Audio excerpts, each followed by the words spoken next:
கூட்டின கூட்டமா தான் நான் பாக்குறேன். ஒரு நடிகரா எந்த நடிகர் வந்தாலும் அந்த கூட்டம் வர்றதுங்கிறது நார்மல். ஏன்னா ஸ்கிரீன் பிரசன்ஸ்லயே பாத்துட்டு இருந்தவங்களே நேர்ல பாக்கணும் அப்படின்னு மக்கள் போறதுங்கிறது சாதாரண விஷயம். ஆனா ஓட்டா மாறுமா அப்படிங்கறது வந்துட்டு அது நிச்சயமா மாறாது அப்படிங்கறதுதான். இங்க வந்திருக்கிறவங்க காலங்காலமா வந்துட்டு திமுக திராவிட முன்னேற்ற கழகத்தோட கொள்கைகள், நம்ம மாண்புமிகு முதல்வர் அவர்கள் வகுக்கக்கூடிய திட்டங்கள் எல்லாமே பார்த்து வரவங்க. அப்படிங்கும்போது இது தொண்டர்கள் கூட்டம்.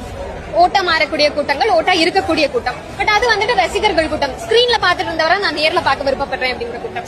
என்னையா பாதுகாப்பு இருக்கு? கிளவிய போக விட மாட்டேங்கிறாங்க. பாதுகாப்பாயா அந்த இதுல? அதெல்லாம் பாதுகாப்பு கிடையாதுயா. ஆமா, சின்ன பிள்ளைங்க போக முடியல, கிளவிங்க என்ன மாதிரி கிளவிங்க போக முடியல. இப்ப ஸ்டாலின் நான் தான் சட்டம் ஒழுங்குல வந்து யாருமே குறை சொல்லாத மாதிரி இருக்கேன். ஆமா, அவரு ரொம்ப ஒழுங்கு சொல்லிட்டாரு. சட்டம் ஒழுங்கு நாங்களும் எங்க வயசுக்கு எல்லாம் பாத்துக்கிட்டு தானே இருக்கோம். சட்டம் ஒழுங்குலாம் முன்னாடி இப்படி ரோட்ல படுத்திருப்போம் தெருவுல. நாங்க இப்ப இந்த தெருவு எங்க தெருவு, வெளியே படுத்திருப்போம். இப்ப படுக்க முடியுமா? இந்த பித்தளை செய்யற 400 ரூபாய்க்கு அதே போட்டு நடக்க முடியாது. அத்துட்டு போயிடறான்ல.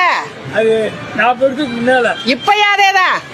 இப்பதான் ரொம்ப ஆத்துல தண்ணி வரும், நாங்கெல்லாம் போய் அங்க குளிப்போம், விடிய விடிய அங்கேயே இருப்போம். இப்ப போய் அது மாதிரி இருந்து பாருங்க, ஒரு நிமிஷம் இருக்க முடியாது. இப்ப பழசுகளா இருக்குல்ல, போட்டு புதுசா பாப்போம். விஜய்க்கு போட போறோம். நான் பிறந்தது இந்த ஊர் தான். எனக்கு 66 வயசாச்சு. மாற்றமே இல்லையா? இப்படியே தானே இருக்கும். ஒன்னும் வராதியா. விஜய் வரட்டியா, நம்ம ஒரு வாய்ப்பு கொடுப்போம். எங்களுக்கு நல்ல வழி காட்டி